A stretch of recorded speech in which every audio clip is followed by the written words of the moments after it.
नमस्कार, सत श्री अकाल। सभी को स्वागत है आप सभी का श्री गणेश स्टडी प्रैक्टिस में। तो ये 4th सेट है, ठीक है, चौथा सेट है, ज्योग्राफी का चौथा सेट है, ठीक है। शुरू करते हैं। भारत में पहला नंबर है ज्योग्राफी का। भारत में असुरक्षित प्रजाति है। भारत में कौन असुरक्षित प्रजाति है? तो ऑप्शन नंबर इसका हो जाएगा कि एशियाई हाथी, काला हिरन और गंगेटिक डॉल्फिन। तो उपयुक्त में एक से अधिक हो जाएगा, तो 41 नंबर का डी ऑप्शन हो जाएगा। तो इसके पूर्ण व्याख्या देखते हैं, एक नज़र व्याख्या पर डालते हैं, ठीक है। तो 41 नंबर का है कि डी नंबर ऑप्शन है, दिए गए विकल्पों में उपयुक्त में एक से अधिक होगा। असुरक्षित प्रजाति, भारत में असुरक्षित प्रजातियों में गंगे डॉल्फिन, काला हिरन, एशियाई जंगली कुत्ता, बी एटलर्स डियर, ब्राउन बियर, गौर, गाउल, grey Indian wolf, Andaman rat, एशियाई गोल्डन कैट, 4 सींग वाला मृग। तो ये सब क्या है? असुरक्षित प्रजातियों के अंतर्गत आते हैं। डॉल्फिन, एक बार फिर देखिए, काला हिरन, एशियाई जंगली कुत्ता और बी एटलर्स डियर यानी बी एटलर्स हिरन, ब्राउन बियर और ब्राउन बियर होता, ब्राउन हिरन हो गया, गौर हो गया, गाउल, grey Indian wolf, Andaman rat, एशियाई गोल्डन कैट, 4 सींग वाला मृग। अगला पॉइंट देखिए, एशियाई हाथी एल्फस प्रजाति की एकमात्र जीवित जाति। तो एकमात्र जीवित जाति है एल्फस हाथी, एशियाई हाथी में। पश्चिम में भारत से लेकर पूरब में बोर्नियो द्वीप तक। तो पश्चिम में भारत से लेकर और पूरब में बोर्नियो द्वीप तक पाया जाता है एशियाई हाथी। वहीं मॉक्सिमस श्रीलंका में एल्फस मॉक्सिमस श्रीलंका में, सॉरी ये पॉइंट छूट गया। एशियाई हाथी की 3 उपजातियां हैं, पहचानी जाती हैं। एल्फस मॉक्सिमस श्रीलंका में पाया जाता है, एलिफस मॉक्सिमस। वहीं भारतीय हाथी एशियाई मुख्य भूमि में तथा एल्फस मॉक्सिमस सुमात्रनस इंडोनेशिया के सुमात्रा द्वीप में। हाथी परियोजना कब आया? तो 1992 में जंगली एशियाई हाथियों की मुक्त आबादी के लिए राज्यों द्वारा वन्यजीव प्रबंधन प्रयासों को वित्तीय और तकनीकी सहायता प्रदान करने हेतु प्रारंभ किया गया। तो हाथी परियोजना कब शुरू किया गया था? तो 1992 ईस्वी में जंगली एशियाई हाथियों की मुक्त आबादी के लिए। नेक्स्ट पॉइंट है इसी में कि 1992 ईस्वी में तो ये चलाया गया था परियोजना, एशियाई हाथी परियोजना। तो केंद्र सरकार द्वारा 1992 में गजतमे के नाम से हाथी संरक्षण परियोजना चलाई। तो गजतमे हाथी संरक्षण परियोजना है, हाथी संरक्षण परियोजना चलाया गया गजतमे के नाम से 1992 ईस्वी में, जिसका शुभारंभ झारखंड के सिंहभूम जिले में किया गया। इसका झारखंड के सिंहभूम जिले से किया गया। कौन सा परियोजना? तो 1992 का गजतमे, ठीक है, हाथी संरक्षण परियोजना चलाया झारखंड के सिंहभूम जिले से। गजतमे 1992 गजतमे नाम से चलाया हाथी संरक्षण परियोजना। नेक्स्ट पॉइंट है, भारत में हाथियों के संरक्षण हेतु एक राष्ट्रव्यापी जागरूकता अभियान हाथी मेरे साथी की शुरुआत की गई। तो भारत में एक हाथी की संरक्षण के लिए क्या किया? राष्ट्रव्यापी जागरूकता फैलाने के लिए हाथी मेरे साथी परियोजना जो है हाथियों के संरक्षण के लिए चलाया गया। केंद्र और राज्य सरकार की सहायता से विश्व का तीसरा तथा भारत का पहला एलिफेंट विलेज राजस्थान के जयपुर के आमेर कुंडा ग्राम में बनाया गया। तो राजस्थान का आमेर कुंडा गांव जयपुर के बनाया गया। गंगे डॉल्फिन को 5 अक्टूबर 2009 को राष्ट्रीय जलीय जीव घोषित किया गया, ठीक है। तो ये 5 अक्टूबर 2009 को, ये ध्यान देना है। आगे ध्यान देने वाली बात यह है कि Ganga dolphin Bharat Nepal, Gangetic dolphin जो है भारत नेपाल बांग्लादेश की गंगा, ब्रह्मपुत्र, मेघालय और कर्णफुली संगू नदी तंत्र में पाई जाती है। नेक्स्ट पॉइंट है, यह भारत में गहन संकटग्रस्त प्रजातियों के अंतर्गत वन्य जीव संरक्षण अधिनियम 1972 की अनुसूची 1 में शामिल है। नेक्स्ट पॉइंट है, वहीं नेक्स्ट पॉइंट की बात करें तो बिहार के भागलपुर जिले में सुल्तानगंज से कहलगांव के मध्य गंगा नदी में क्षेत्र में विक्रमशिला गंगा डॉल्फिन अभ्यारण्य की स्थापना की। तो कहाँ से? सुल्तानगंज से लेकर कहलगांव के मध्य में गंगा में क्षेत्र में की गई, जो गंगा डॉल्फिन का एशिया में एकमात्र सुरक्षित आवास है, ठीक है। नेक्स्ट पॉइंट देखिए, काला हिरन जिसे भारतीय एंटीलोप भी कहा जाता है, भारतीय उपमहाद्वीप में पाई जाने वाली एंटीलोप एक जीव वैज्ञानिक जाति है, ठीक है। अगला क्वेश्चन दूसरा नंबर क्वेश्चन है 42 नंबर। तो 42 नंबर में है, भारत में वन संसाधनों के ह्रास का मुख्य कारण है। तो वन संसाधनों के ह्रास का मुख्य कारण क्या है? ऑप्शन नंबर ए कृषि का विस्तार, रेल, वानिकी और वैज्ञानिक वानिकी। ठीक है, तो इसमें से देखते हैं विस्तार से क्या इसका व्याख्या के बारे में जानते हैं। तो इसका मुख्य कारण उपयुक्त में एक से अधिक हो जाएगा, कृषि का विस्तार, वैज्ञानिक वानिकी और रेल। ठीक है, तो उपयुक्त में एक से अधिक हो जाएगा।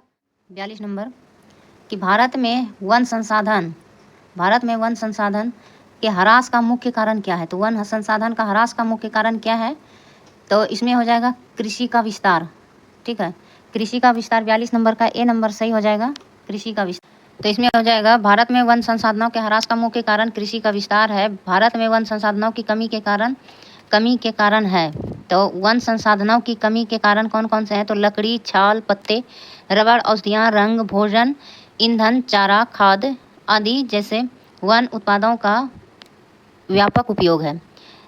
तो यहाँ कौन कौन से हैं? तो लकड़ी है, छाल, पत्ते, रबड़, औषधियाँ, रंग, भोजन, ईंधन, चारा, खाद्य आदि जैसे वन उत्पादों का व्यापक उपयोग है।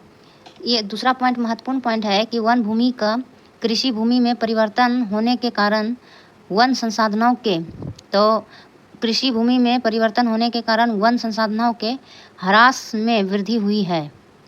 ठीक है, तो यही है कि वन संसाधन का कृषि भूमि में परिवर्तन होने के कारण वन भूमि में वन संसाधन में ह्रास हुआ है। नेक्स्ट पॉइंट है कि उत्तर पूर्वी राज्यों में जनजातीय इलाकों में झूम कृषि, काटकर जलाकर कृषि करने, काटकर जलाना यानी कि काटो और जलाओ कृषि भी कहा जाता है। झूम कृषि को बड़े पैमाने पर जंगलों का ह्रास हुआ है। तो ये उत्तर पूर्वी भारतों का 7 सिस्टर के बारे में बात कर रहे हैं। तो नेक्स्ट पॉइंट है वनों का चारागाहों में परिवर्तन होने के कारण भी वन संसाधनों में कमी आई है। तो चारागाहों के परिवर्तन में भी वन संसाधन में कमी आया है। अगला पॉइंट है कृषि विकास, खनन कार्य, लकड़ी उत्पाद, सड़क निर्माण और शहरीकरण जैसे बुनियादी ढांचे का विस्तार वन संसाधन के ह्रास का कारण है। अब नेक्स्ट क्वेश्चन है पारिस्थितिक खेती की परंपरागत विधियों द्वारा नई पद्धतियों के विकास को किसके द्वारा प्रचलित किया गया? तो पारिस्थितिक खेती की परंपरागत विधियों द्वारा नई पद्धतियों के विकास को किसके द्वारा प्रचलित किया गया? तो इसका आंसर हो जाएगा 43 नंबर का डी नंबर हो जाएगा, उपयुक्त में एक से अधिक। तो बीज बचाओ आंदोलन हो जाएगा ए नंबर, नवधान्य आंदोलन भी हो जाएगा, तवा मत्स्य संघ भी हो जाएगा। तो D number option is the correct option है। नेक्स्ट क्वेश्चन है 44 नंबर क्वेश्चन है सरदार सरोवर बांध निम्नलिखित में से किन राज्यों को कवर करता है? तो सरदार सरोवर बांध किन राज्यों को कवर करता है? तो ये नर्मदा नदी पर है सरदार सरोवर बांध। तो ये गुजरात तो हो जाएगा, गुजरात, राजस्थान, ठीक है, मध्य प्रदेश, महाराष्ट्र, राजस्थान और गुजरात। तो ए नंबर इसका ऑप्शन सही हो जाएगा। देखते हैं इसका व्याख्या। तो ए नंबर इसका बिल्कुल सही है। तो विस्तार से जानते हैं इनके बारे में। सरदार सरोवर बांध गुजरात, राजस्थान, महाराष्ट्र और मध्य प्रदेश में है। राज्य को कवर करता है। सरदार सरोवर परियोजना का निर्माण गुजरात राज्य में नर्मदा नदी पर नवगांव के पास आधार तल से 63 मीटर ऊंचाई पे बांध से किया गया है। ठीक है, तो 63 मीटर ऊंचे बांध है। नवगांव के पास आधार तल से 63 मीटर ऊंचे बांध है सरदार सरोवर बांध। नेक्स्ट पॉइंट है सरदार सरोवर परियोजना के तहत नर्मदा नदी पर गुजरात में सरदार सरोवर बांध तथा मध्य प्रदेश में नर्मदा सागर बांध का निर्माण किया गया है। तो गुजरात में कहाँ किया गया है? तो सरदार सरोवर बांध गुजरात में, सरदार सरोवर बांध नर्मदा नदी पर गुजरात में सरदार सरोवर, और मध्य प्रदेश में नर्मदा सागर बांध का निर्माण किया गया है नर्मदा नदी पर ही। सरदार सरोवर परियोजना से सर्वाधिक दुष्प्रभावित पर्यावरण विस्थापित आदि दृष्टि से दुष्प्रभावित, यहाँ ध्यान दीजिएगा, दुष्प्रभावित पर्यावरण विस्थापित आदि दृष्टि से राज्य मध्य प्रदेश। तो राज्य में है मध्य प्रदेश, सर्वाधिक लाभान्वित राज्य गुजरात है। तो दुष्प्रभावित राज्य में मध्य प्रदेश तथा सर्वाधिक लाभान्वित राज्य गुजरात है। तो दुष्प्रभावित राज्य हो गया मध्य प्रदेश। ठीक है, इन मध्य प्रदेश में दुष्प्रभाव देखने को मिला है सरदार सरोवर परियोजना से, और वहीं लाभ सबसे अधिक मिला है गुजरात को। ठीक है, नेक्स्ट पॉइंट है कि सरदार सरोवर कितना ऊंचा है? तो 163 मीटर ऊंचा है सरदार सरोवर बांध। सरदार सरोवर परियोजना से कुल 1450 मेगावाट जल विद्युत का उत्पादन कुल क्षमता है। भारत का प्रथम बहुउद्देशीय नदी घाटी परियोजना DVC है। तो भारत का प्रथम बहुउद्देशीय नदी परियोजना क्या है? DVC है। DVC की स्थापना कब हुआ? तो 1948 में किया गया है। बहुउद्देशीय नदी घाटी परियोजना है DVC। पंडित जवाहरलाल नेहरू ने बहुउद्देशीय नदी घाटी प्रोजेक्ट को आधुनिक भारत का मंदिर कहा है। तो बहुउद्देशीय नदी घाटी परियोजना को क्या कहा है पंडित जवाहरलाल नेहरू ने? तो आधुनिक भारत का मंदिर कहा है। अब नेक्स्ट क्वेश्चन है कि 45 नंबर, अधिकांश नदी घाटी परियोजनाएं बाढ़ की रोकथाम के लिए भी निर्मित हुई, परंतु इनसे बाढ़ की स्थिति और भयावह हुई, क्योंकि? तो बाढ़ की रोकथाम के लिए भी निर्मित हुई अधिकांश नदी घाटी परियोजना, तो बाढ़ की रोकथाम के लिए भी निर्मित हुई, परंतु इनसे बाढ़ की स्थिति और भयावह हुई, क्योंकि? तो अगर नदी घाटी परियोजना बाढ़ की रोकथाम के लिए की जाती है तो बाढ़ की स्थिति और भयावह क्यों होगी है? तो इसका आंसर देना है। तो इसका आंसर ऑप्शन नंबर में है कि इनके जलाशयों में अत्यधिक अवसाद जमा हो गए। अत्यधिक, बी नंबर ऑप्शन है अत्यधिक वर्षा से बांध से पानी छोड़ना पड़ा और बाढ़ में व्यापक मृदा अपरदन हुआ। तो इसका क्वेश्चन हो जाएगा, आंसर हो जाएगा इसका इनमें से कोई नहीं। ठीक है, तो ई नंबर इसका ऑप्शन हो जाएगा, क्योंकि इनके जलाशयों में अत्यधिक अवसाद जमा हो गए, तो ये नहीं होगा। अत्यधिक वर्षा से बांध से पानी छोड़ना पड़ा, ये भी नहीं होगा। बाढ़ से व्यापक मृदा अपरदन हुआ, ये भी नहीं। तो आइए जानते हैं इनका व्याख्या पर एक नज़र डालते हैं। 45 नंबर क्वेश्चन की व्याख्या है कि इन विकल्पों में से कोई नहीं सही होगा। अधिकांश नदी घाटी परियोजनाएं जो बाढ़ की रोकथाम के लिए भी निर्मित हुई, परंतु इनसे बाढ़ की स्थिति और भयावह हुई। बाढ़ एक प्राकृतिक आपदा है। ठीक है, अधिकांश नदी घाटी परियोजना जो बाढ़ की रोकथाम के लिए भी निर्मित हुई, परंतु इनसे जो है बाढ़ की स्थिति और भयावह हुए। नेक्स्ट पॉइंट है कि भारत में दक्षिण पश्चिम मानसून के दौरान अधिक वर्षा होने से पर्यावरणीय कारणों से ग्लेशियर के अधिक पिघलने से बाढ़ की स्थिति बहुत ही भयावह हो जाती रही है। ठीक है, नेक्स्ट पॉइंट है कि राष्ट्रीय बाढ़ आयोग ने देश में 4 करोड़ हेक्टेयर भूमि को बाढ़ प्रभावित क्षेत्र घोषित किया। तो 4 करोड़ हेक्टेयर भूमि को बाढ़ प्रभावित क्षेत्र घोषित किया। नेक्स्ट पॉइंट है सबसे अधिक बाढ़ प्रभावित राज्य में असम, पश्चिम बंगाल, बिहार, उड़ीसा, उत्तर प्रदेश, पंजाब आदि शामिल हैं। बाढ़ के भयावह होने के कारणों में मानव निर्मित अवरोधों, वनों की कटाई, नदियों के तलों में गाद अवसाद का अधिक जमना आदि कारणों से भी हैं। बहुउद्देशीय नदी घाटी परियोजना का मुख्य उद्देश्य सिंचाई, बाढ़ नियंत्रण, बिजली उत्पादन है। कोसी बहुउद्देशीय नदी घाटी प्रोजेक्ट का मूल उद्देश्य बाढ़ नियंत्रण रहा है।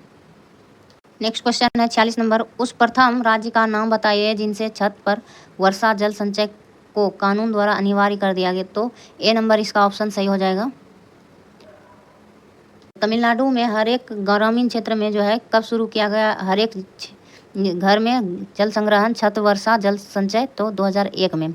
आइए जानते हैं इनकी व्याख्या विस्तार से।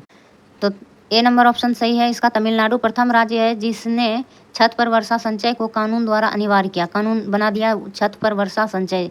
ठीक है, वर्षा जल संचय 2001 में तमिलनाडु के सभी ग्रामीण क्षेत्रों में शुरू की गई थी।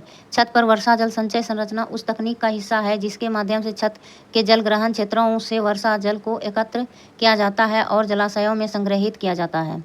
ठीक है, नेक्स्ट क्वेश्चन है, बाद में पुनः उपयोग के लिए वर्षा के पानी को एकत्र करने, मोड़ने और भंडारण करने की क्रिया को वर्षा जल संचय कहा जाता है। और नेक्स्ट पॉइंट है कि तमिलनाडु के छत पर वर्षा जल संचय मॉडल ने 5 वर्षों के भीतर उत्कृष्ट परिणाम दिखाया है। चेन्नई में 5 वर्षों में जल स्तर में 50% वृद्धि हुई है। तो तमिलनाडु का जो राजधानी है चेन्नई, तो वहाँ 5 वर्ष में 50% का वृद्धि हो गया है तमिलनाडु में। भारत में वर्षा जल के केवल 8% जल का उपयोग हो रहा है। तो वर्षा जल का 100% उपयोग नहीं हो रहा है, 8% का उपयोग हो रहा है वर्षा जल का। तो वर्षा जल का अगर उपयोग अधिक किया जाए तो भूस्तर जो है, भूजल स्तर वो नीचे ज़्यादा नहीं जाएगा। गर्मी के दिनों में जो होता है सूखा नहीं पड़ेगा, पानी की कमी नहीं आएगी। नेक्स्ट पॉइंट है अटल भूजल योजना। तो अटल भूजल योजना भारत सरकार के द्वारा चलाया गया 1 अप्रैल 2020 को। ठीक है, नेक्स्ट क्वेश्चन है 47 नंबर कि कृषि रिपोर्ट 2017 के मुताबिक भारत विश्व में डैश उत्पादन का दूसरा बड़ा देश था। तो कृषि रिपोर्ट 2017 के मुताबिक, कृषि रिपोर्ट आया था 2017 के मुताबिक भारत विश्व में क्या है उत्पादन का दूसरा सबसे बड़ा देश था। तो किस में दूसरा सबसे बड़ा देश था? 2017 में। 2017 की अगर बात करें तो ये चावल और गन्ना में दूसरा सबसे बड़ा देश था 2017 में। भारत विश्व में दूसरा सबसे बड़ा देश था, ठीक है। दूसरा नंबर पे था हमारा भारत, तो डी नंबर ऑप्शन इसका सही हो जाएगा। वहीं अगर बात करें चावल उत्पादन में तो चीन जो है प्रथम स्थान पर है, चीन। और वहीं बात करें गन्ना उत्पादन में तो पहला स्थान गन्ना उत्पादन में है ब्राज़ील, ठीक है। नेक्स्ट क्वेश्चन है 48 नंबर के किसानों के फायदे के लिए संस्थागत सुधार था। तो किसानों के फायदे के लिए संस्थागत सुधार इनमें से कौन सा होगा? भूमि सुधार, ग्रामीण बैंकों का निर्माण, किसान क्रेडिट कार्ड स्कीम। तो इसका क्वेश्चन देखते हैं। तो इसका भूमि में सुधार हो जाएगा, ए नंबर सही हो जाएगा इसका आंसर। इसका देखते हैं विस्तार से एक नज़र। तो इसमें दिया है कि ए नंबर ऑप्शन सही है 48 का। किसानों के फायदे के लिए संस्थागत सुधार भूमि सुधार है, ठीक है। संस्थागत सुधार भूमि सुधार है, तो ए नंबर इसका ऑप्शन सही है। नेक्स्ट पॉइंट है कृषि क्षेत्र में संस्थागत सुधार से संबंधित है जमींदारी प्रथा का उन्मूलन, मध्यस्थों का अंत, खेतों का उप विभाजन और विखंडन रोकना, खेतों का उप विभाजन और विखंडन रोकना, लगान में कमी, ठीक है, लगान में कमी। नेक्स्ट है भूधारण अधिकारों की सुरक्षा। तो जो मध्यस्थ सब है उसका अंत होना है, जमींदारी प्रथा का भी अंत करेगा, तभी किसानों के फायदे के लिए भूमि सुधार हो जाएगा, मतलब फायदे के लिए कार्य होगा। खेतों का उपविभाजन और विखंडन को रोकना, खेतों का जो है बहुत खंड खंड नहीं करना चाहिए, खेतों को बड़े टुकड़े में रहने देने चाहिए। लगान की कमी, भूधारण, अगर लगान कम लिया जाएगा तो कृषक जो है उसको अधिक लाभ पहुँचेगा और वो अधिक रुचि दिखाएगा खेती करने में। भूधारण अधिकारों की सुरक्षा करना। नेक्स्ट है खेती के आकार में सुधार, खेती का आकार में सुधार, चकबंदी हदबंदी करवाना, ठीक है, चकबंदी हदबंदी करवाना। नेक्स्ट है सहकारी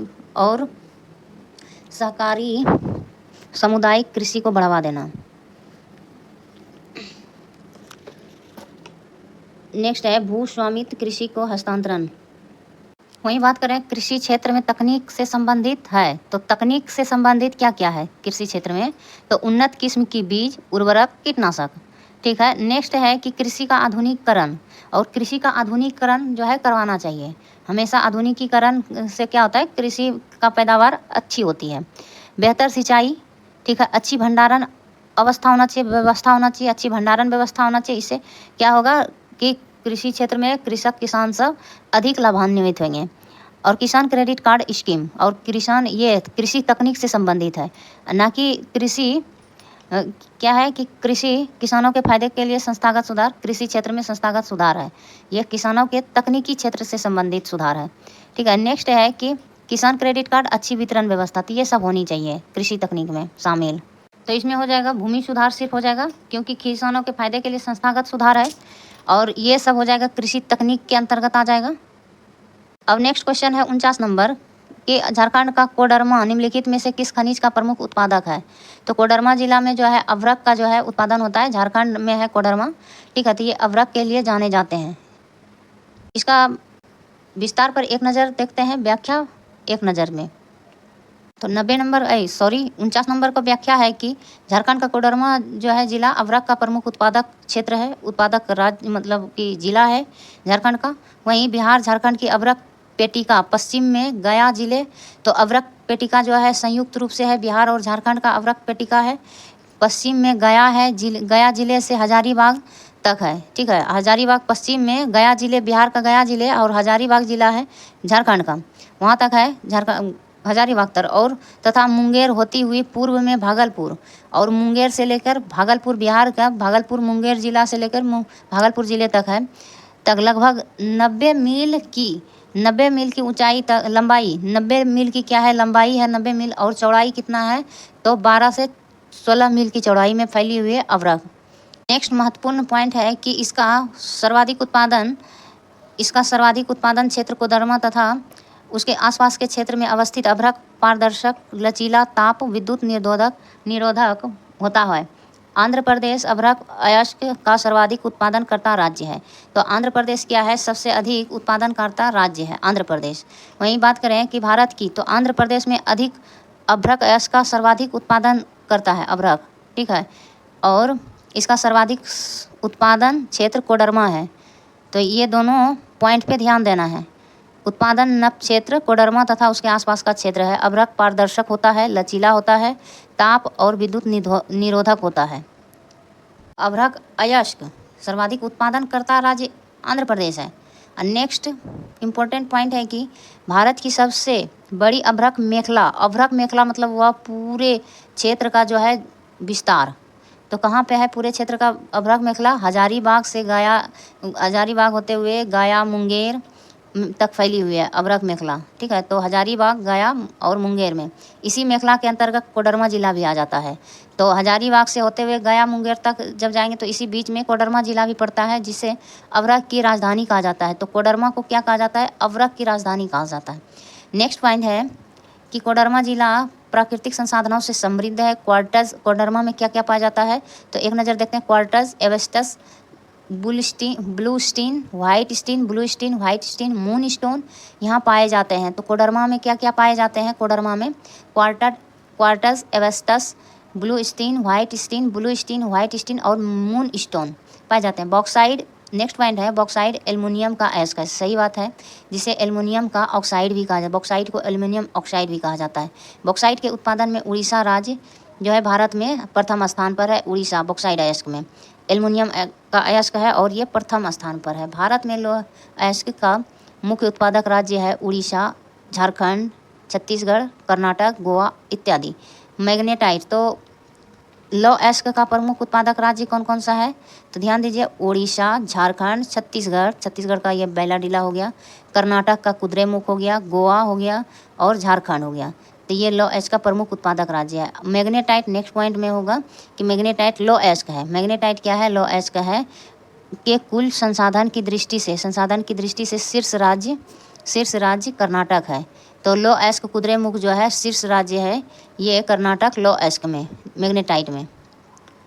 नेक्स्ट क्वेश्चन है 50 नंबर। भारत का एकमात्र उद्योग जो आत्मनिर्भर एवं मूल्य श्रृंखला में पूर्ण है। तो इसमें से कौन सा ऑप्शन हो जाएगा? तो बी नंबर ऑप्शन जो है 50 नंबर का, B number option is correct option. B number कपड़ा उद्योग हो जाएगा।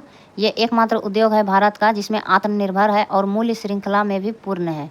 इसे मूल्य भी अच्छा खासा मिल जाता है। नेक्स्ट पॉइंट है, पहले विस्तार से जान लेते हैं 50 नंबर का क्वेश्चन के बारे में। तो 50 नंबर में दिया गया है कि कपड़ा उद्योग भारत का एकमात्र उद्योग है, आत्मनिर्भर, मूल्य श्रृंखला में पूर्ण है।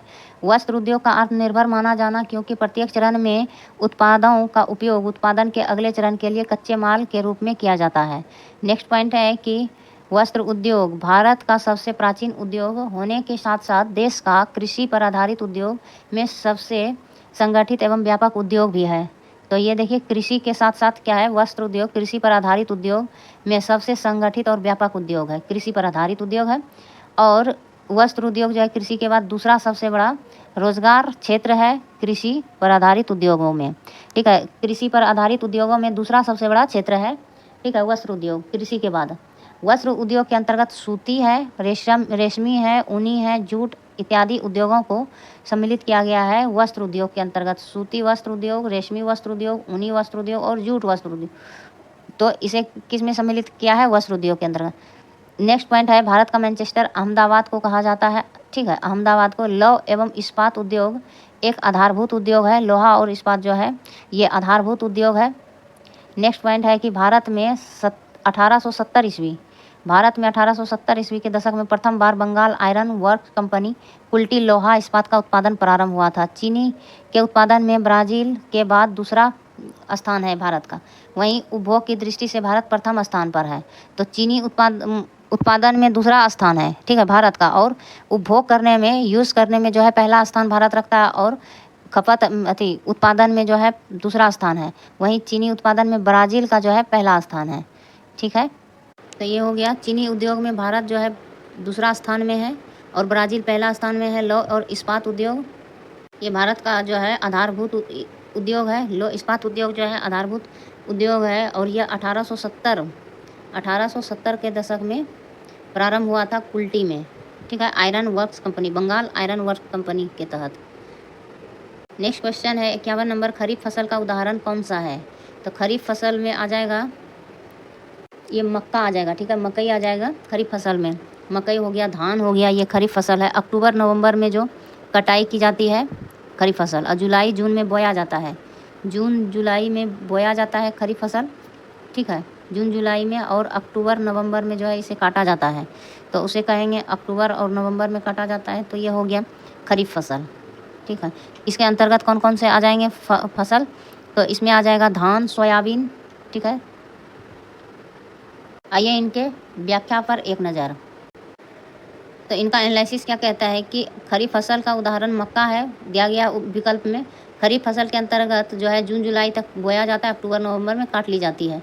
खरीफ फसल का वर्षा काल की फसलें, खरीफ फसल जो है वर्षा काल की फसलें होती है, वर्षा के समय में ये बोया जाता है।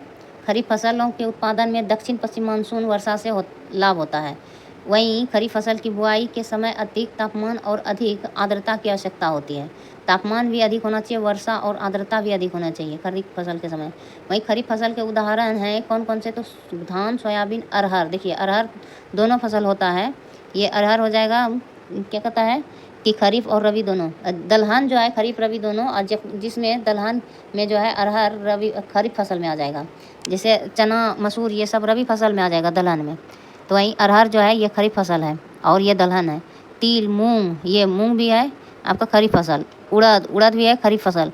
लोबिया, ज्वार, रागी, बाजरा, मूंगफली, तंबाकू, कपास, ये सब कौन से हैं, तो खरीफ फसल है। गेहूं जो रबी फसल के अंतर्गत आते हैं। नेक्स्ट क्वेश्चन है कि कौन सी फसल विकसित होने के लगभग 1 वर्ष का समय लेती है।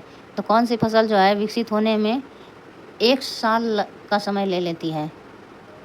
तो इनमें से जो है पटसन, जो कपास, इनमें से कोई नहीं होगा, ठीक है। गन्ने की फसल जो है 1 साल लगता है। गन्ने की फसल में 1 साल लगता है तैयार होने में, तो गन्ना हो जाएगा इसका आंसर। लेकिन इनमें से नहीं है ऑप्शन में गन्ना, तो इनमें से उपयुक्त में कोई नहीं होगा। वहीं जौ की बात करें तो इसे 3 से 4 महीना लगता है तैयार होने में, ठीक है। पटसन की बात करें तो ये 4 से 5 महीना लगता है इसे तैयार होने में, 4 से 5 महीना। और कपास की बात करें तो 5 से 6 महीना लगता है इसे तैयार होने में। और गन्ना की बात करें तो साल भर, 1 साल लगता है, 365 दिन।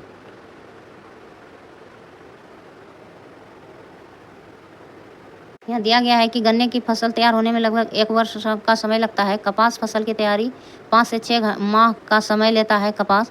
पटसन फसल 4 से 5 माह में तैयार हो जाती है। जो फसल जो है 3 से 4 माह में तैयार होती है। जो गन्ना एक उपोष्ण, गन्ना के बारे में बात करें तो एक उष्णकटिबंधीय फसल है गन्ना। गन्ने के उत्पादन के लिए 21 से 27 डिग्री तापमान होना चाहिए। 21 से 27 डिग्री का तापमान के बीच में ताप होना चाहिए, और 75 से लेकर 150 सेंटीमीटर की वार्षिक वर्षा होनी चाहिए। गन्ना एक नगदी फसल है, इसके लिए दोमट व काली मिट्टी।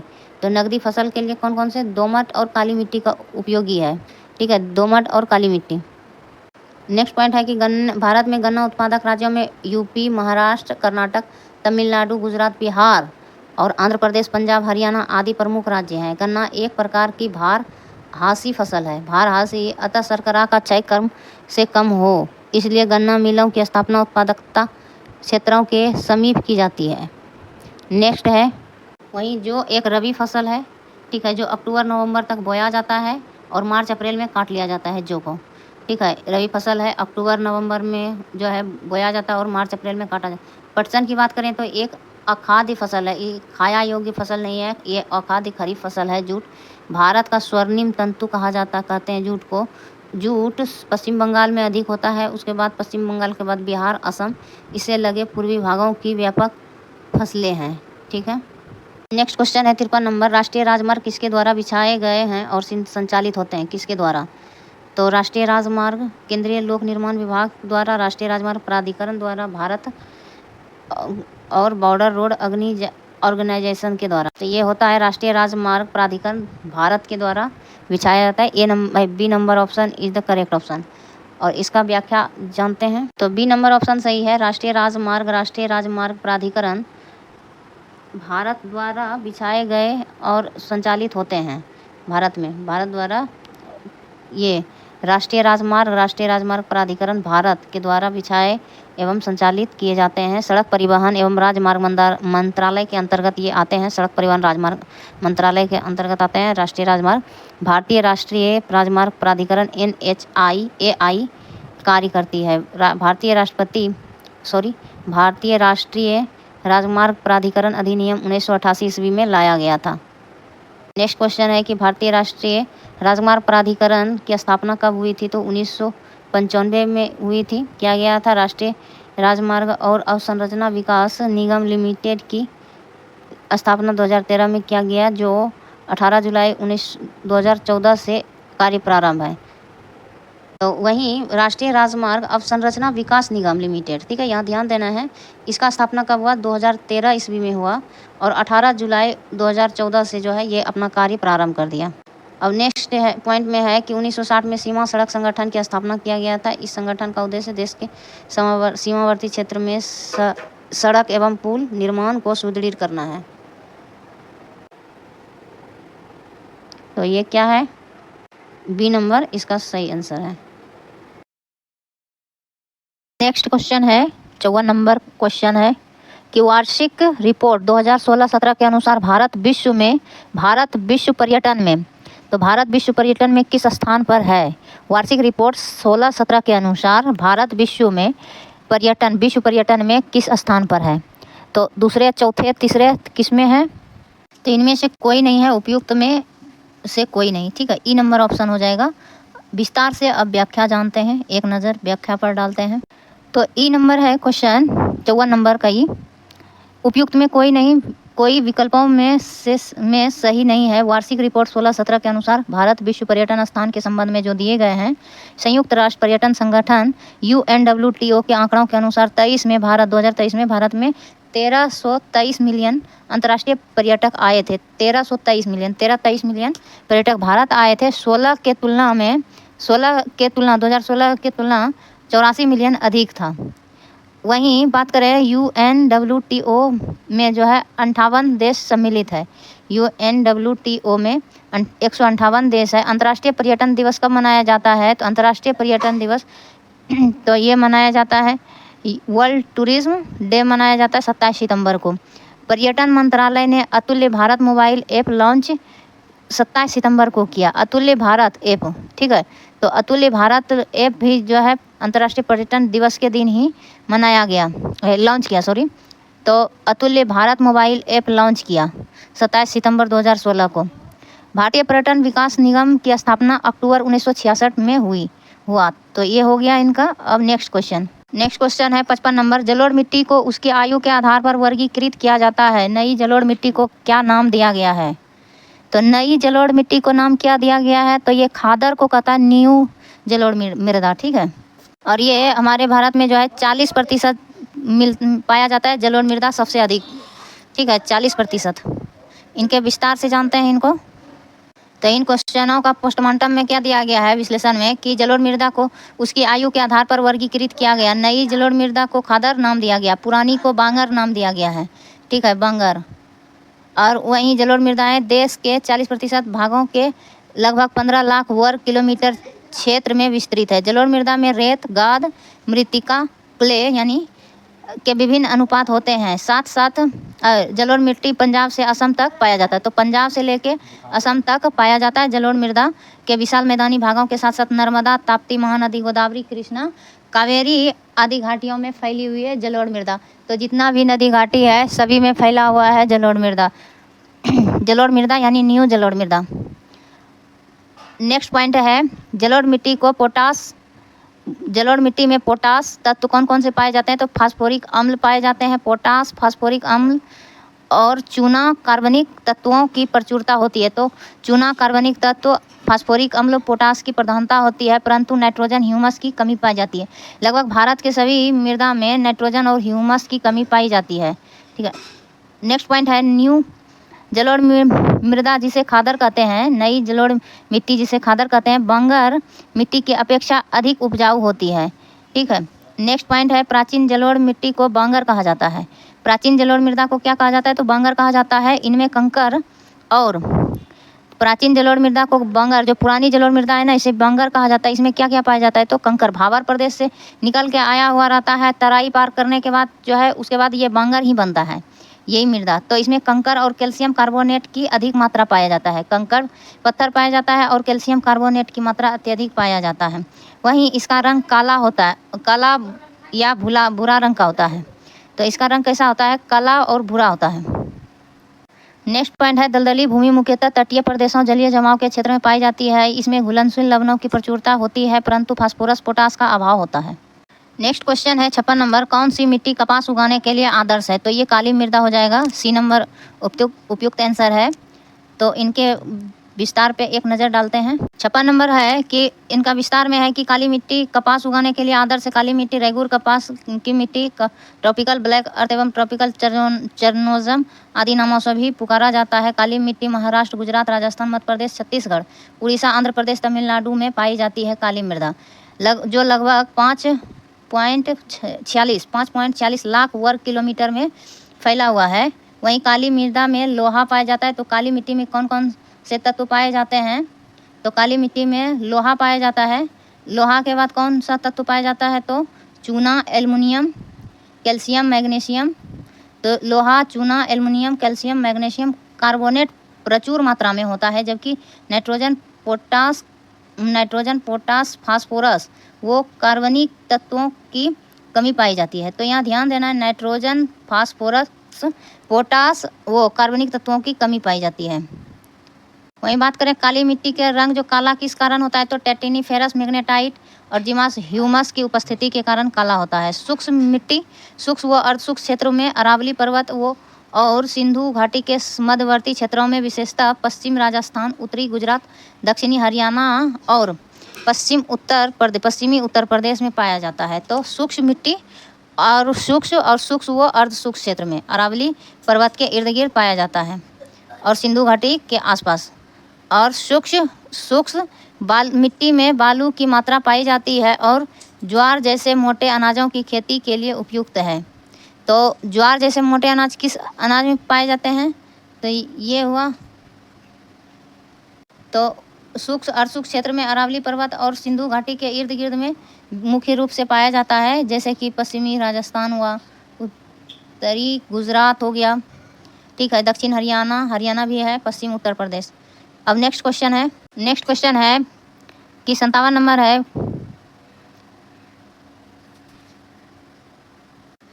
भारत के किस स्थान पर सर्वाधिक वर्षा होती है? तो ये हो गया Mawsynram, Meghalaya. B number option बिल्कुल करेक्ट है। तो यहाँ बारिश कितना होती है मासिनराम में? तो यहाँ पर 1141 यानी 1141 सेंटीमीटर वार्षिक वर्षा दर जोड़ घटाव के ये रिपोर्ट तैयार किया है। तो 1141 वर्ग किलोमीटर क्षेत्र में, सॉरी ये सेंटीमीटर, 1148 यानी 1148 वार्षिक जो है सेंटीमीटर, 1148 सेंटीमीटर वार्षिक वर्षा होता है मासिनराम में। अगर बात करें सबसे कम भारत का कहाँ बारिश होती है, कम बारिश कहाँ होती है सबसे कम, तो वर्षा कहाँ होती है? तो ये भारत का लद्दाख में होता है, ठीक है, लद्दाख।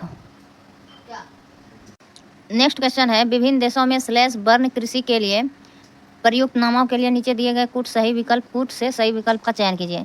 स्लैश यानी काटो और जलाओ कृषि जो है, झूम कृषि है, उसी का नाम है। तो मैक्सिको में जो है रोका कहा जाता है, और मैक्सिको और संयुक्त रूप से है तो वहाँ मिल्पा भी कहा जाता है मध्य अमेरिका में। लेकिन रोका हो गया तो मध्य अमेरिका हो जाएगा। तो इसमें सिर्फ मिल्पा है तो ये सिर्फ हो जाएगा, ये क्या है कि मिल्पा मैक्सिको हो जाएगा, ठीक है। ब्राज़ील का हो जाएगा यहाँ रोका, तो ये इसको मिटा देते हैं। हाँ, तो मैक्सिको का मिल्पा हो जाएगा, ब्राज़ील का रोका हो जाएगा, वियतनाम का रे हो जाएगा, इंडोनेशिया का लदांग, इंडोनेशिया मलेशिया का लदांग हो जाएगा। तो इस प्रकार सी नंबर ऑप्शन हो जाएगा, ठीक है, रोका, ब्राज़ील का रोका, वियतनाम का रे, इंडोनेशिया का लदांग, ठीक है। तो सी नंबर ऑप्शन बिल्कुल सही है। नेक्स्ट क्वेश्चन है, भूदान ग्राम दान आंदोलन जिसे रक्तहीन क्रांति के नाम से भी जाना जाता है किसके द्वारा शुरू किया गया? तो ये विनोबा भावे हो जाएंगे। ए नंबर ऑप्शन बिल्कुल सही है। ये कब हुआ था भूदान आंदोलन? तो 1951 ईस्वी में शुरू किया गया था, विनोबा भावे के द्वारा आंदोलन शुरू हुआ था। और इनके बारे में क्या है, तो ये 1951 से प्रारंभ हुआ था। आंध्र प्रदेश के 18 अप्रैल जो है आंध्र प्रदेश के पोचमपल्ली गांव से हुआ था, ठीक है। तो ये 18 अप्रैल 1951 में शुरू किया गया था आंध्र प्रदेश में, ठीक है। आंध्र प्रदेश में रामचंद्र रेड्डी जो थे जमींदार थे, पहले जमींदार, जिन्होंने गांव को 80 एकड़ ज़मीन दान में दिए थे। और वहीं ग्राम दान आंदोलन की बात करें तो ग्राम दान गांव का जो है दान होता था, तो गांव दान सबसे पहले किए थे तो सबसे पहले उड़ीसा से ग्राम दान आंदोलन शुरू हुआ था। कहाँ से हुआ था ग्राम दान? तो उड़ीसा से हुआ था ग्राम दान। और भूदान कहाँ से हुआ था? तो सबसे पहले आंध्र प्रदेश से हुआ था भूदान आंदोलन। तो ये जमींदार अपनी स्वेच्छा से जो है भूमि दान देते थे। नेक्स्ट क्वेश्चन है, कुछ टूथपेस्ट में चमक किस खनिज से आती है? कुछ टूथपेस्ट में चमक किस खनिज से आती है? तो इसमें अभ्रक खनिज के कारण जो होता है चमक होता है, टूथपेस्ट में चमक होता है अभ्रक खनिज के कारण। तो सी नंबर ऑप्शन इसका सही है। इनका विस्तार से व्याख्या देखते हैं। तो इनका विस्तार है कि कुछ टूथपेस्ट में चमक अभ्रक खनिज के कारण होता है। इनका पीएच मान कितना होता है अभ्रक का? तो 5.5 होता है। 5.5 से कम होने पर दांत का क्षय शुरू हो जाता है। तो दांत का जो है पीएच मान अगर 5.5 से कम होगा तो दांत टूटना शुरू हो जाएगा, दांत का क्षय होना शुरू हो जाएगा। टूथपेस्ट का पीएच मान लगभग 8 होता है। तो पीएच मान टूथपेस्ट का 8 होना चाहिए, दांत के लिए स्वास्थ्यवर्धक होता है। टूथपेस्ट को सफ़ेद बनाने के लिए उपयोग किया जाने वाला रसायन टाइटेनी डाइऑक्साइड है। तो टूथपेस्ट में सफ़ेद बनाने के लिए उपयोग किया जाने वाला रसायन टाइटेनी डाइऑक्साइड है। नेक्स्ट पॉइंट है, टाइटेनी डाइऑक्साइड में उच्च आवर्तनांक होता है। उच्च आवर्तनांक होता है। टाइटेनी डाइऑक्साइड रासायनिक गुण इसके टाइटेनिक डाइऑक्साइड के रासायनिक गुण इसे श्वेतक कारक के रूप में टूथपेस्ट में एक घटक के रूप में प्रयोग किया जाता है। दांत का मुख्य घटक कैल्शियम फास्फेट है। ठीक है, मुख्य घटक क्या है? तो कैल्शियम फास्फेट है, जो हड्डियों को भी मुख्य अवयव है। हड्डियों का मुख्य अवयव है कैल्शियम फास्फेट। नेक्स्ट क्वेश्चन है, एक्शन नंबर, बिहार में कौन सा थर्मल पावर प्लांट मौजूद है? तो ये बरौनी है बिहार में। ठीक है, तो इनके बारे में जानते हैं, व्याख्या पर एक नज़र डालते हैं। 61 नंबर का व्याख्या में है कि बिहार में बरौनी थर्मल पावर प्लांट मौजूद है। Barauni thermal power station NTPC Barauni एक मौजूदा 320 मेगावाट कोयला आधारित बिजली स्टेशन है जो बिहार राज्य विद्युत बोर्ड के पास है। तो कितना है? 320 मेगावाट कोयला आधारित बिजली स्टेशन है। तो Barauni thermal power NTPC Barauni एक मौजूदा है, अभी मौजूद है। 320 मेगावाट कोयला आधारित बिजली स्टेशन है। बरौनी क्या है? कोयला आधारित बिजली स्टेशन है जो बिहार राज्य विद्युत बोर्ड के पास है, और ये बिहार राज्य विद्युत बोर्ड के पास है। Barauni thermal power station Bihar राज्य के बेगूसराय जिले में स्थित है। तो बिहार के बेगूसराय में स्थित है बरौनी थर्मल पावर स्टेशन रूस के सहयोग से अस्तित्व में आया। तो रूस के सहयोग से इनका निर्माण कार्य किया गया था, बरौनी का रूस के सहयोग से। नेक्स्ट पॉइंट है कि बरौनी थर्मल पावर प्लांट रूस के सहयोग से अस्तित्व में आया और वर्ष 1962 में इसका संचालन हुआ। 1962 से ही इनको शुरू किया गया था, इनका कार्य, इनमें संचालन कार्य शुरू हो गया। बरौनी ताप विद्युत केंद्र 7 इकाइयाँ हैं। तो बरौनी के ताप विद्युत केंद्र में 7 यूनिट है बरौनी ताप विद्युत केंद्र में, लेकिन इनमें 5 का कार्यकारी जीवन काल समाप्त तो हो चुका है, और 5 यूनिट का जो है कार्यकाली जीवन काल समाप्त हो चुका है, वे उत्पादन के लिए उपलब्ध नहीं है। तो अभी कितना है? तो 7 में 5 तो जीवन काल समाप्त हो गया है और उपलब्ध नहीं है।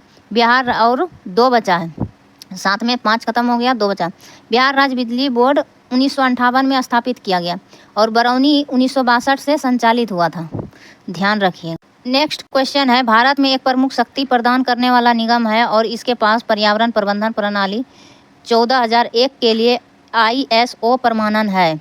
का आंसर क्या होगा? डैश में भारत में एक प्रमुख शक्ति प्रदान करने वाला निगम है और इसके पास पर्यावरण प्रबंधन प्रणाली 14001 के लिए ISO प्रमाणन है। तो ये NTPC है। A number is the correct option.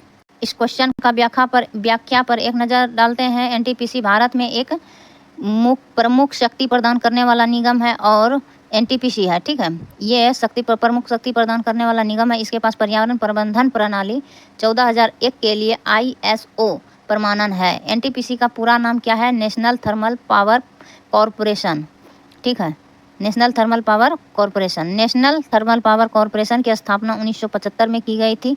NTPC Bharat का महारत्न कंपनी में शामिल है। NTPC NHPC का पूरा नाम national hydro electric power, NHPC यानी नेशनल हाइड्रो इलेक्ट्रिक पी से पावर, सी से कॉरपोरेशन है। नेक्स्ट पॉइंट है NHPC की स्थापना कब की गई? तो 1975 में। ठीक है, NHPC 1975। हेल का पूरा नाम क्या है? तो Honeywell automation India limited. Honeywell automation India limited HAL का पूरा नाम है। अब नेक्स्ट क्वेश्चन है 63 नंबर ऑफ क्वेश्चन है, स्वर्णिम चतुर्भुज सुपर हाईवे समय और दूरी को कम करने के लिए भारत के 4 प्रमुख शहरों को जोड़ता है। निम्नलिखित में किस विकल्प में वे शहर शामिल हैं? तो 4 शहर कौन कौन से हैं? तो दिल्ली, कोलकाता, चेन्नई, मुंबई हो जाएगा। तो ए नंबर ही इसमें सही हो जाएगा। इनके विस्तार पर एक नज़र डालते हैं तो दिल्ली, कोलकाता, चेन्नई, मुंबई स्वर्णिम चतुर्भुज सुपर हाईवे समय और दूरी को कम करने के लिए भारत के 4 प्रमुख शहरों को जोड़ता है। 31 मार्च, यहाँ ध्यान दीजिएगा, 31 मार्च 2019 तक स्वर्णिम चतुर्भुज कॉरिडोर की लंबाई इस प्रकार है। दिल्ली से लेकर मुंबई तक 1419 किलोमीटर है। दिल्ली से मुंबई 1419 किलोमीटर।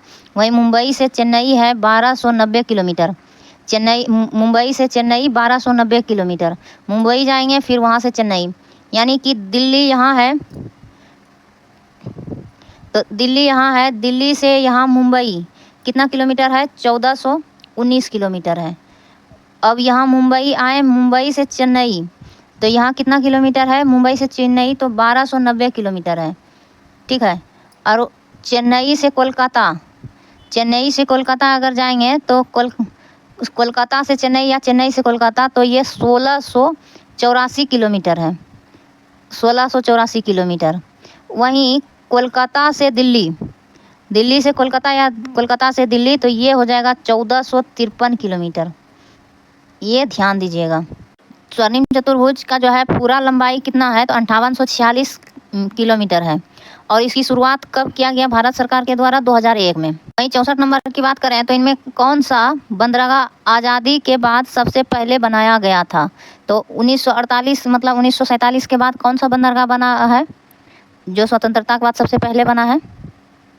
तो ऑप्शन नंबर बी नंबर हो जाएगा, तो बी नंबर ऑप्शन हो जाएगा कांडला बंदरगाह। ये कच्छ में है कांडला बंदरगाह। गुजरात के कच्छ की खाड़ी के तट पर स्थित है कांडला बंदरगाह या ज्वारीय बंदरगाह है, ठीक है। नाम परिवर्तित कर इसे दीनदयाल बंदरगाह भी हो गया है। इसका नाम क्या है अभी?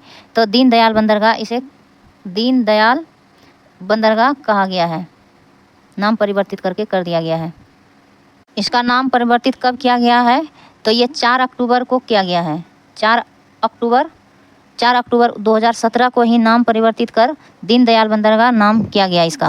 और वहीं बात करें मैंगलोर बंदरगाह की, तो न्यू मैंगलोर यहाँ अगर डाल दें तो न्यू मैंगलोर बंदरगाह से तो यहाँ लो अयस्क मुख्य रूप से ग्रेनाइट, लो अयस्क Fe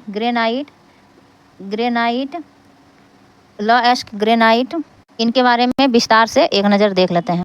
तो न्यू मैंगलोर बंदरगाह से मुख्यतः लो अयस्क ग्रेनाइट, काजू, कहवा, लकड़ी, मछली, चंदन का तेल आदि का निर्यात किया जाता है।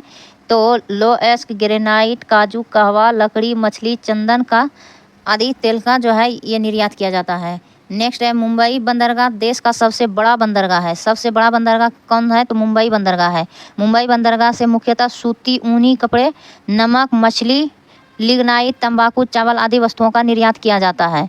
तो चावल, तंबाकू, लिग्नाइट, नमक, ऊनी कपड़े, सूती कपड़े का और मछली का कहाँ से किया जाता है? तो मुंबई बंदरगाह से निर्यात किया जाता है। नेक्स्ट 65 नंबर क्वेश्चन है, झारखंड, छत्तीसगढ़, मध्य प्रदेश राज्य खनिजों और डैश निक्षेप के मामले में समृद्ध है। तो झारखंड, छत्तीसगढ़, मध्य प्रदेश राज्य जो है खनिजों और डैश निक्षेप के मामले में समृद्ध है। ये जैसे ही झारखंड आ जाएगा, झारखंड, छत्तीसगढ़, तो ये कोयला क्षेत्र में समृद्ध है, ठीक है। ये दामोदर, झारखंड का दामोदर घाटी में, गोदावरी नदी घाटी में और ये महानदी घाटी में कोयला क्षेत्र से समृद्ध है। ए नंबर ऑप्शन सही हो जाएगा।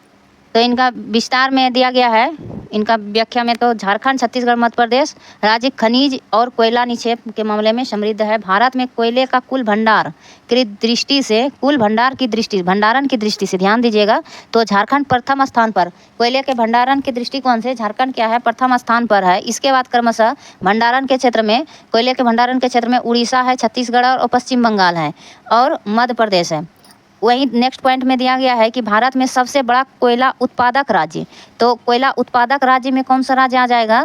तो ये छत्तीसगढ़ है। सबसे बड़ा कोयला उत्पादक राज्य, भंडारण राज्य में हो जाएगा झारखंड, झारखंड के बाद छत्तीसगढ़ और उड़ीसा, छत्तीसगढ़ तीसरा स्थान पे आ जाएगा भंडारण में, उड़ीसा दूसरा स्थान में, छत्तीसगढ़ तीसरा, पश्चिम बंगाल चौथा और मध्य प्रदेश 5वां स्थान में हो जाएगा भंडारण में, और छत्तीसगढ़ पहला स्थान में आ जाएगा उत्पादक में, ठीक है। कोयला का सबसे बड़ा उत्पादक राज्य छत्तीसगढ़ है।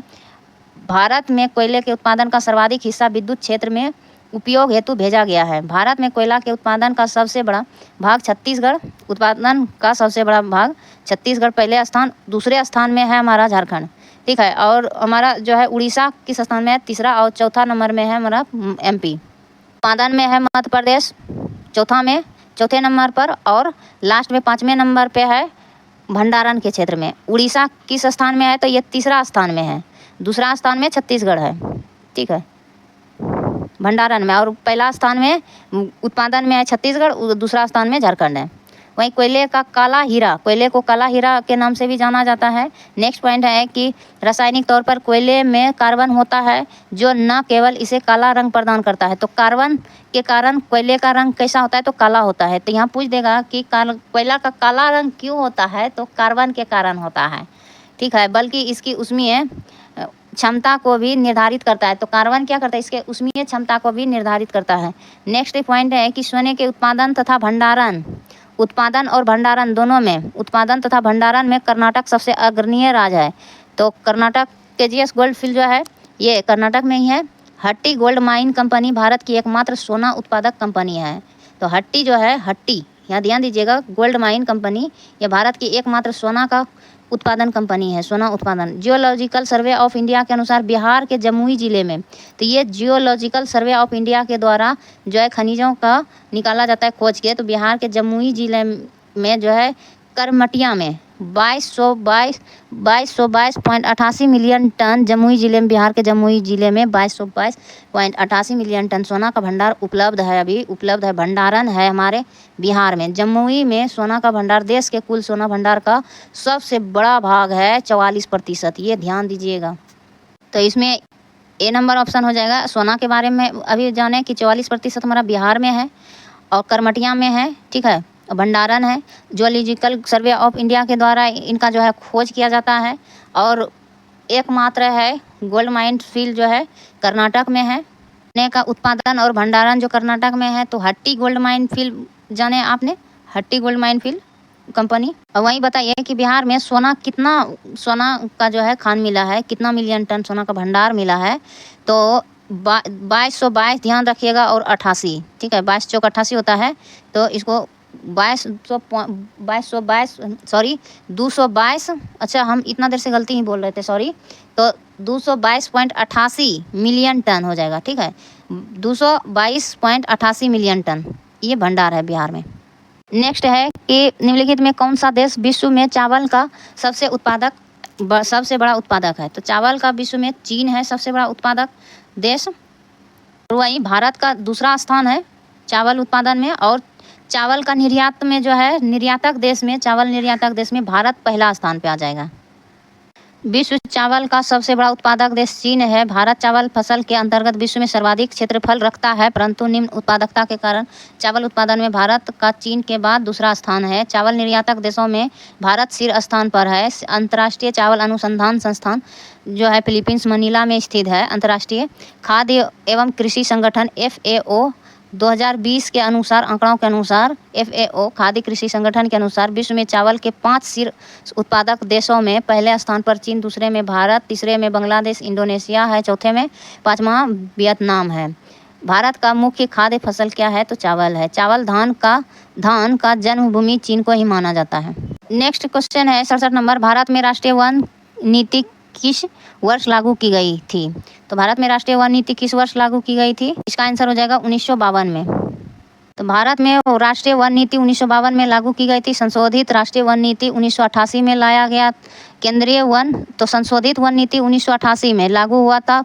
वन नीति, राष्ट्रीय वन नीति तो 1952 में लागू हुआ था, और संशोधित कर राष्ट्रीय वन नीति 1988 में लाया गया। केंद्रीय वन अनुसंधान संस्थान देहरादून में है। सबसे बड़ा वन क्षेत्र मध्य प्रदेश में है, सबसे कम हरियाणा में है। इंपीरियल फॉरेस्ट विभाग की स्थापना डिट्रिच ब्रैंडिस के सहयोग से 1864 में किया गया था। इंपीरियल फॉरेस्ट विभाग की स्थापना डिट्रिच ब्रैंडिस के सहयोग से 1864 ईस्वी में किया गया था। भारतीय वन नीति 1952 में कुल भूमि का क्षेत्रफल का 1/3 तक वन आवरण बढ़ाने का प्रावधान शामिल था, यानी 33% था कुल भूमि का 33%। वहीं भारत में वन नीति, भारत वन स्थिति रिपोर्ट इस पर केंद्रीय वन एवं जलवायु परिवर्तन मंत्रालय के तहत एक संगठन भारतीय वन सर्वेक्षण द्वारा द्विवार्षिक रूप से जारी की जाती है। नेक्स्ट क्वेश्चन है, एल्युमिनियम किस कच्चे माल से निकाला जाता है? तो एल्युमिनियम बॉक्साइट अयस्क से प्राप्त किया जाता है, तो सी नंबर ऑप्शन बिल्कुल सही है। बॉक्साइट अयस्क के एल्युमिनियम की प्राप्ति होती है। एल्युमिनियम श्वेत रंग का एक धातु है। एल्युमिनियम कैसा है? श्वेत रंग का होता है। एल्युमिनियम का उपयोग परिवहन, वाहनों, टिकाऊ उपभोक्ताओं वस्तु, पैकेजिंग, विद्युत मशीनी उपकरण इत्यादि के लिए किया जाता है। एल्युमिनियम उत्पादन करने वाले विश्व में 5 शीर्ष देश है। उत्पादन करने वाले विश्व में 5 देशों का नाम एल्युमिनियम में पहला है चीन, दूसरा रूस है, तीसरा भारत है। एल्युमिनियम उत्पादन में भारत तीसरा स्थान में है। भारत के बाद कनाडा है चौथा स्थान में, पाँचवां यूएई है। इंडियन मिनरल ईयर बुक 2018 के अनुसार 2017 में गैलेना सीसा का अयस्क है। वहीं गैलेना सबसे प्रचुर मात्रा में व्यापक रूप से वितरित सल्फाइड खनिजों में एक है। क्यूपराइट Cu2O तांबे का अयस्क है। 69 नंबर क्वेश्चन है कि गोबी मरुस्थल कहाँ स्थित है? तो ये चीन में है गोबी मरुस्थल। ये मंगोलिया में भी फैला हुआ है गोबी मरुस्थल। मंगोलिया और चीन के बीच में है। इधर मंगोलिया है और इधर चीन है, ठीक है। गोबी मरुस्थल चीन में है, गोबी मरुस्थल मंगोलिया और चीन में फैला है। एशिया का सबसे बड़ा मरुस्थल गोबी मरुस्थल है। सहारा मरुस्थल विश्व का सबसे बड़ा मरुस्थल है। शीतोष्ण कटिबंधीय मरुस्थल 30 डिग्री से 60 डिग्री अक्षांशों के मध्य पाए जाते हैं। तो शीतोष्ण कटिबंधीय मरुस्थल जो है 30 डिग्री अक्षांश से लेकर 60 डिग्री अक्षांश के बीच में पाया जाता है शीतोष्ण कटिबंधीय मरुस्थल। इनमें गोबी, ग्रेट बेसिन, पैटागोनिया, ये जो है शीतोष्ण कटिबंधीय मरुस्थल जो है कौन कौन से हैं? तो गोबी है शीतोष्ण कटिबंधीय मरुस्थल, ग्रेट बेसिन है, पैटागोनिया है, मोजावे है, टकला मकान, फिर काराकोरम है, सोनोरन है, ये आदि मरुस्थल है। तो शीतोष्ण कटिबंधीय मरुस्थल है जो कि 30 डिग्री से 60 डिग्री के बीच में ये सब मरुस्थल पाए जाते हैं। मेजाबे, टकला मकान, काराकोरम, सोनोरन, ठीक है। ये बहुत ही फेमस मरुस्थल है सोनोरन, टकला मकान, पैटागोनिया, मोजावे, ग्रेट बेसिन, गोबी। वहीं अफ्रीका में सहारा मरुस्थल पाया जाता है जो कि विश्व का सबसे बड़ा मरुस्थल है। ग्रेट विक्टोरिया, सिम्पसन, गिम्सन, स्ट्रेलेकी मरुस्थल जो है दक्षिणी ऑस्ट्रेलिया में पाया जाता है। तो ये सब ऑस्ट्रेलिया का मरुस्थल है। वहीं 70 नंबर क्वेश्चन है, सिंध नदी किस नगर से होकर बहती है? तो बी नंबर ऑप्शन सही हो जाएगा। ये पेरिस से होकर बहती है सिंध नदी। बात करें सिंध नदी की तो पेरिस नगर से होकर बहती है। सिंध नदी 780 किलोमीटर बरगंडी उच्च भूमि से निकलकर उत्तर की ओर प्रवाहित होती हुई इंग्लिश चैनल में गिरती है। तो ये सिंध नदी पेरिस जो है इसी नदी के किनारे है और बरगंडी उच्च भूमि से निकलकर सिंध नदी बरगंडी उच्च भूमि से निकलकर उत्तर की ओर प्रवाहित होती है। यहाँ अगर फ्रांस है तो यहाँ से निकलकर उत्तर की ओर प्रवाहित होते हैं और इंग्लिश चैनल में गिरती है। इंग्लिश चैनल कहाँ है? तो फ्रांस और यूके के बीच में है।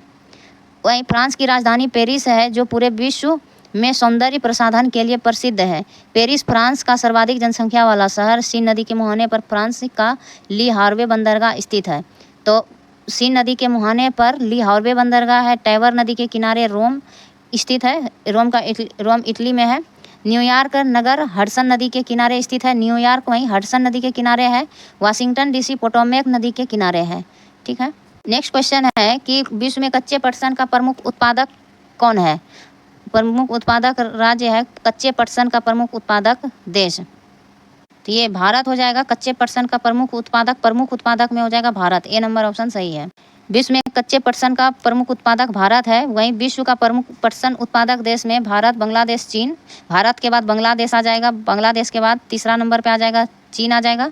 भारत पहला पे और थाईलैंड चौथा नंबर पे आ जाएगा पटसन उत्पादक में। भारत में प्रथम जूट मिल 1855 ईस्वी में रिसरा में खोला गया था। जूट मिल रिसरा में, ये ध्यान दीजिएगा। जूट मिल हमेशा पूछा जाता है। बांग्लादेश के मुख्य उद्योग जूट है, पटसन। जूट को ही पटसन कहा जाता है। के कारखाने सूती वस्त्र, सिगरेट, सीमेंट, रासायनिक खाद आदि कारखाने शामिल हैं बांग्लादेश में। बांग्लादेश के तटीय क्षेत्रों में सुंदरी नामक वृक्ष पाया जाता है। बांग्लादेश गुलाबी मोती व जूट उत्पादन के लिए प्रसिद्ध है। गुलाबी मोती और जूट उत्पादन के लिए प्रसिद्ध। बांग्लादेश के विश्व के सबसे बड़े डेल्टा गंगा ब्रह्मपुत्र डेल्टा पर स्थित है। बांग्लादेश को नदियों का देश भी कहा जाता है। वहीं भारत में अधिकांशतः श्वेत जूट का उत्पादन होता है, जिसके अंतर्गत देश का 75% जूट पटसन उत्पादक क्षेत्र सम्मिलित है। 75%, ध्यान दीजिएगा। तो ये 75% होता है। भारत में अधिकांश श्वेत जूट का उत्पादन होता है। तो ये 75% होता है भारत में श्वेत जूट का उत्पादन। जिसके अंतर्गत 75% उत्पादन क्षेत्र सम्मिलित है। जूट पटसन उत्पादन में भारत के 3 शीर्ष राज्य कौन कौन से हैं? तो भारत में पहला स्थान जूट में आएगा पश्चिम बंगाल, दूसरा बिहार आ जाएगा, हमारा बिहार आ जाएगा दूसरा स्थान में, और तीसरा में आ जाएगा असम। नेक्स्ट क्वेश्चन है कि निम्न में से किस भारतीय राज्य में लौह अयस्क उपलब्ध नहीं है? ठीक है, यहाँ उपलब्ध नहीं है पूछ रहे हैं, ये हमारा बिहार हो जाएगा। ए नंबर ऑप्शन जो है बिल्कुल सही हो जाएगा। वही बात करें भारतीय राज्यों में, बिहार में लौह अयस्क उपलब्ध विकल्पों के अनुसार नहीं है। भारत में लौह अयस्क उत्पादन के 4 प्रमुख क्षेत्र है। उत्तर पूर्वी क्षेत्र में आ जाएगा, उत्तर पूर्वी क्षेत्र में आ जाएगा उड़ीसा, झारखंड और उड़ीसा उत्तर पूर्वी। मध्य भारत में मध्य प्रदेश, छत्तीसगढ़ और महाराष्ट्र आ जाएगा मध्य भारत में। वहीं प्रायद्वीपीय भारत में कर्नाटक, गोवा आ जाएगा लौह अयस्क में। वहीं अन्य क्षेत्र में आंध्र प्रदेश आ जाएगा, आंध्र प्रदेश के बाद राजस्थान, केरल, गुजरात, हरियाणा, पश्चिम बंगाल, लेकिन हमारा बिहार इनमें से कहीं नहीं है। भारत में लौह अयस्क के 2 प्रमुख प्रकार हैं, तो हेमेटाइट, मैग्नेटाइट है। मध्य प्रदेश के मंडला, बालाघाट, झाबुआ, ग्वालियर, जबलपुर, विदिशा, उज्जैन। तो मध्य प्रदेश में के कहाँ पाया जाता है? भारत में जो है 2 प्रमुख प्रकार के पाया जाता है, तो हेमेटाइट और मैग्नेटाइट प्रकार के लौह अयस्क पाए जाते हैं। लेकिन मध्य प्रदेश में देखिए कितने जगह पाए जाते हैं, मंडला, बालाघाट, झाबुआ, ग्वालियर, जबलपुर, विदिशा, उज्जैन और धार जिलों में लौह अयस्क के भंडार हैं। तो मध्य प्रदेश में बहुत ज़्यादा भंडार है। वहीं हेमेटाइट अयस्क मध्य प्रदेश में जबलपुर, सरगुजा क्षेत्र में पाया जाता है। वही बात करें उड़ीसा में मैग्नेटाइट एवं हेमेटाइट दोनों प्रकार के लौह अयस्क पाए जाते हैं। तो मैग्नेटाइट जो है अच्छा क्वालिटी का होता है, और हेमेटाइट जो है इसमें 60 से 70% ही पाया जाता है लौह अयस्क, और मैग्नेटाइट में 70 से अधिक पाया जाता है। वहीं उड़ीसा के संबलपुर जिला तथा गंजम जिले में मैग्नेटाइट और मयूरभंज के क्योंझर, सुंदरगढ़ जिले में हेमेटाइट लौह अयस्क पाया जाता है। तो मैग्नेटाइट कहाँ पाया जाता है? उड़ीसा, गंजम और संबलपुर में पाया जाता है। उड़ीसा के गंजम जिला और संबलपुर में पाया जाता है मैग्नेटाइट। ठीक है, सबसे बढ़िया क्वालिटी का। वहीं मयूरभंज, उड़ीसा का मयूरभंज, क्योंझर और सुंदरगढ़ जिले में हेमेटाइट लौह अयस्क पाया जाता है। बिहार में जमुई मंजोस गांव में लौह अयस्क की उपलब्धता का प्रमाण का सर्वे का तीसरे चरण का कार्य GSI की टीम ने की है।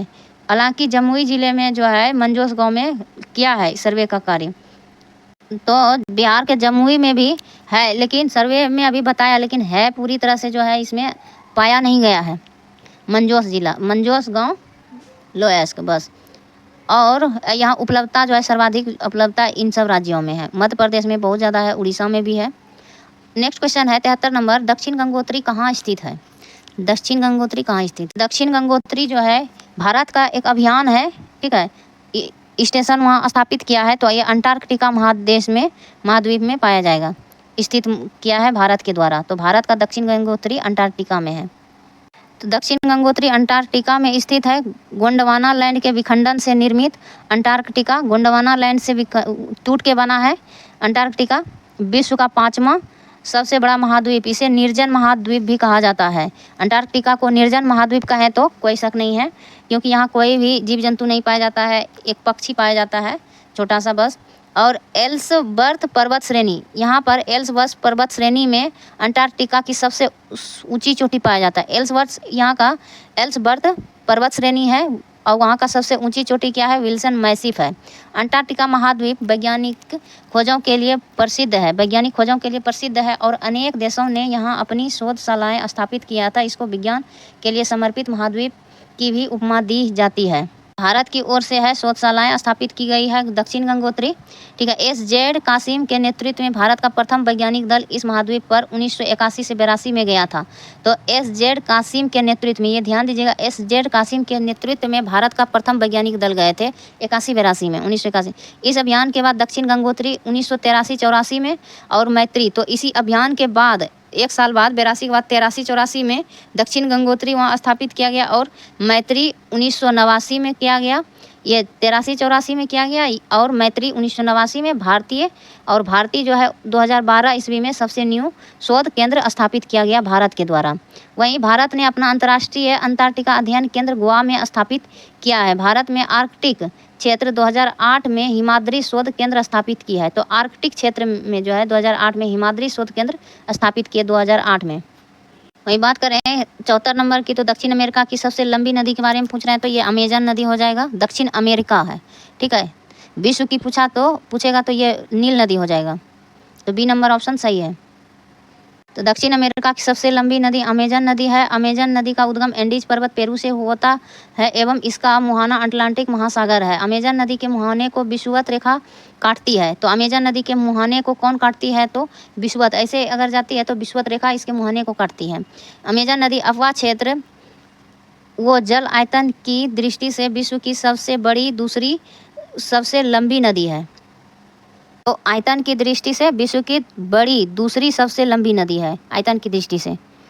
वहीं अमेजन नदी का बेसिन जैव विविधता की दृष्टि से सबसे संपन्न है। जैव विविधता की दृष्टि से संपन्न है अमेजन नदी बेसिन। यहाँ पाए जाने वाले विषुवत रेखीय वनों को सेलवास कहा जाता है। सेलवास कहा जाता है। नील नदी अफ्रीका महाद्वीप में सूडान एवं मिस्र देश में है। मिस्र को नील नदी का वरदान कहा जाता है। नील या देन भी कहा जाता है, नील नदी की देन। नील नदी विश्व की सबसे लंबी नदी है। मिसिसिपी नदी उत्तर अमेरिका में महाद्वीप में है स्थित। मिसिसिपी कहाँ है? तो उत्तर अमेरिका में है, ठीक है, नॉर्थ अमेरिका। वहीं बात करें भारत का अधिकतम गेहूं उत्पादक राज्य है, 75 नंबर का हो जाएगा। अधिकतम गेहूं उत्पादक राज्य कौन सा है? तो सी नंबर ऑप्शन हो जाएगा, यूपी हो जाएगा, उत्तर प्रदेश। भारत का अधिकतम गेहूं उत्पादक राज्य उत्तर प्रदेश है। भारत में सबसे खाद्यान्न उत्पादन उत्तर राज्य द्वारा किया जाता है। भारत सर्वाधिक गन्ना आलू का उत्पादन, गन्ना उत्तर प्रदेश में, गन्ना आलू का उत्पादन उत्तर प्रदेश में होता है। पंजाब में सर्वाधिक गेहूं की उत्पादकता होता है, लेकिन यहाँ यूज बहुत कम होता है। भारत में केसर का उत्पादन जम्मू कश्मीर केंद्र शासित प्रदेश में होता है। केसर जम्मू कश्मीर केंद्र शासित प्रदेश। वहीं छोटी इलायची का उत्पादन केरल में होता है और रबड़ का उत्पादन, कॉफी का उत्पादन कर्नाटक में होता है। प्याज का सर्वाधिक उत्पादन हमारे महाराष्ट्र में होता है। 76 नंबर का है, रियो पृथ्वी सम्मेलन 1992 में एजेंडा 21 में निहित है।